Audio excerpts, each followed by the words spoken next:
Good afternoon. You're watching World News and I'm your host, Klaudia Czerwińska. According to latest reports, at least one person has survived the crash of Air India's Boeing Dreamliner. Some of the victims found at the crash site, including people who were inside the building the plane crashed into, were transported to a nearby hospital for treatment. Over 200 of the passengers on board are believed to have been killed. The London-bound Boeing 787 Dreamliner came down just moments after takeoff in a ball of flames just beyond the airport perimeter. The plane struck a residential block used by medics, with the explosion hurling wreckage from the jet across the area and causing widespread damage. Air India says that 242 people on board included 217 adults and 11 children.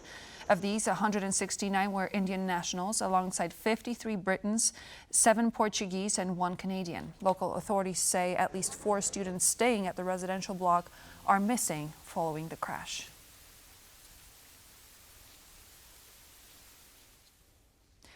European Union countries have agreed new tariffs on Russian and Belarusian agricultural imports, including fertilizer, a move which could increase costs for European farmers. Our correspondent Alex Cadier is at the European Council in Brussels and has more.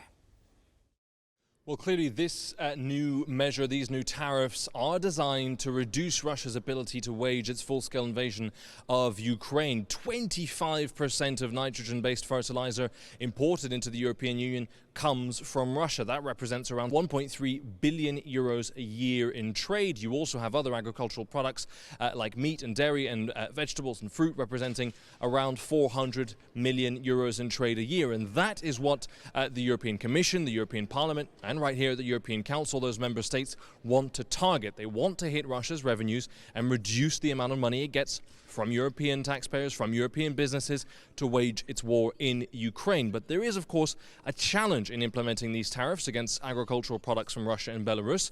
Fertilizer costs may go up for European farmers. We know that farmers across the European Union have suffered from Russia's full-scale invasion, suffered from inflation, suffered from increasing energy and fertilizer costs, and they warn that these tariffs could further push those fertilizer costs higher and higher, making it harder and harder for them to operate their farms. So as much as Europe is clearly resolved to challenge Moscow, resolved to reduce its ability to finance its invasion of Ukraine, they will also have to look out to not hurt their farmers too much here at home.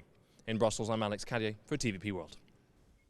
Any and all forms of pressure on Russia must be used, said Polish Foreign Minister Radosław Sikorski on Thursday after meeting with major European foreign ministers in Rome. The meeting is a part of the Weimar Plus summit that is currently being hosted in Italy. Any and all forms of pressure on Russia must be used, including by tightening the sanctions regime and developing our military capabilities. Our unity and determination are instrumental in forcing Russia to end this horrible war. Europe must have autonomous military capabilities developed while using the European defense industry's potential to full advantage. Poland, spending 4.7% of its GDP on defense, is already doing its part. Another group of Ukrainian soldiers were returned home as part of the POW exchange deal struck between Russia and Ukraine during their talks in Istanbul. Some of them have been in captivity for the last 3 years, taken prisoner during Russia's assault on the Ukrainian city of Mariupol.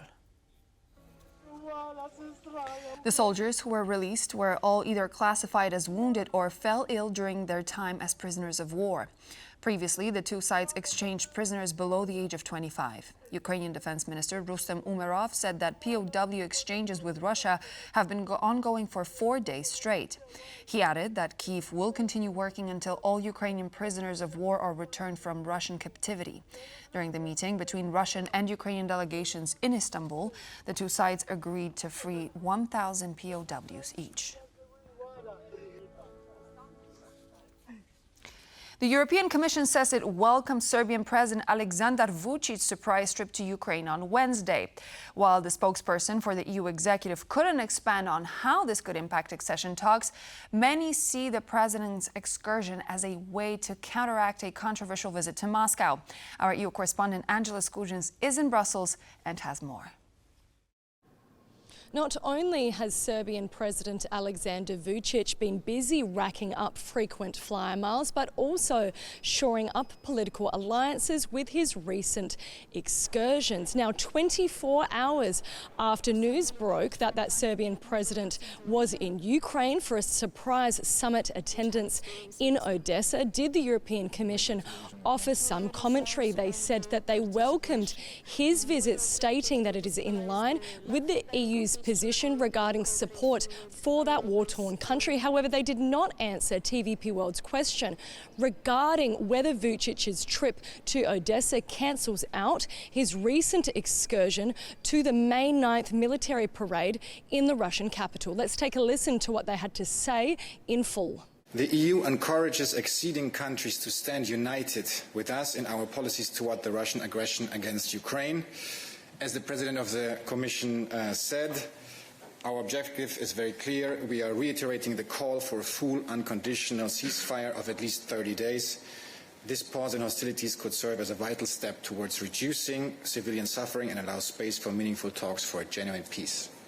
Now, many were shocked by this recent excursion, as it at least appears that Serbian President Aleksandar Vučić is weighing up the needs of his country to join the EU. They've been on that path since 2009, as well as managing the needs as well as the expectations of the Kremlin, as we know that both of these leaders, that Serbian President Aleksandar Vučić and Russian President Vladimir Putin, are certainly friends. This was made clear with Vučić's attendance at that May the 9th military parade. In the run-up to this trip, we heard the European Commission stating on numerous occasions that any aspirant EU member state who attended with that leader would face serious consequences. This was stated more vocally by the EU High Representative Kaja Kallas, announcing that there would be serious consequences for any Western Balkan leader who would make that trip. But this will all be laid bare at the next General Affairs Council, where EU affairs ministers will discuss Serbia more broadly. We're expecting them to take in these recent trips into account as they debate whether they should open up another cluster for Belgrade. But we'll have to wait and see. Maybe Vučić will have another surprise trip up his sleeve before then. Angela Skujins from Brussels for TVP World. Singapore sees the EU through a Polish lens, said outgoing Polish President Andrzej Duda, who's been in Singapore since Wednesday. The Polish official also met with his Singaporean counterpart Tharman Shanmugaratnam. The two presidents talked about economic cooperation, new investments, as well as the fields of cybersecurity, defense, and new technologies.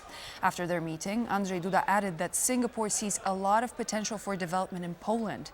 The Polish president also visited the headquarters of ST Engineering, which specializes in defense.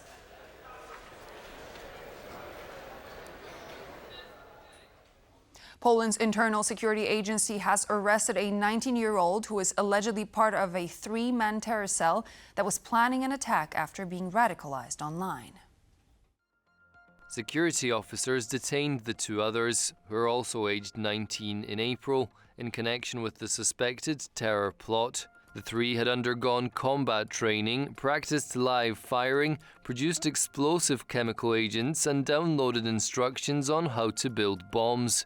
According to officers, the teenagers were inspired by the activities of far-right terrorists such as Anders Breivik, who killed 77 people in Norway in 2011, and Timothy McVeigh, who was responsible for the deaths of 168 people in the Oklahoma City bombing in 1995.